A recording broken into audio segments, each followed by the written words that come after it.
原点を O とする座標を平面上に置ける曲線 C、これは楕円ですね。上に点 P1 カンマ2分のルート3を取る。括弧1。C の接線で直線 OP に平行なものの方程式を求めよう。括弧2。点 Q が C 上動くとき、三角形 OPQ の面積の最大値と最大値を与える点 Q の座標をすべて求めよう。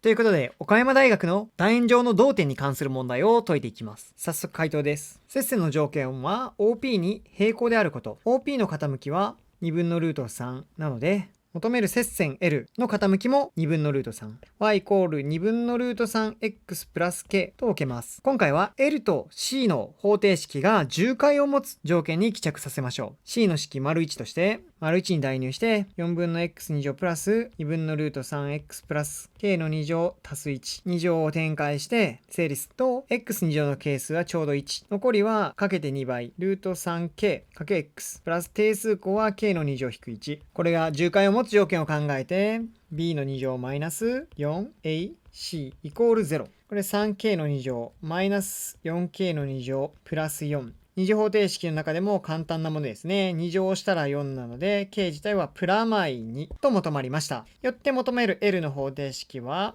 ここにプラマイ2を代入して、y イコール2分のルート 3x プラマイ2となります。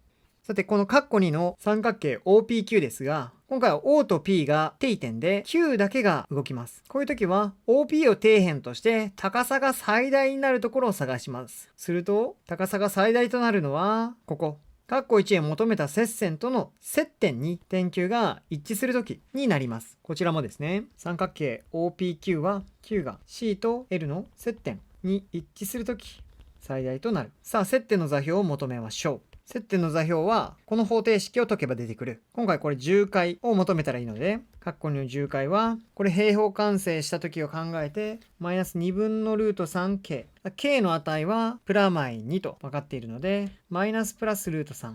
ということで、q が x 座標がマイナスルート3の時は代入して y 座標2分の1。もしくは x がルート3の時は代入して2分の3マイナス2でマイナス2分の1。このいずれかに一致するとき、三角形 OPQ は最小値。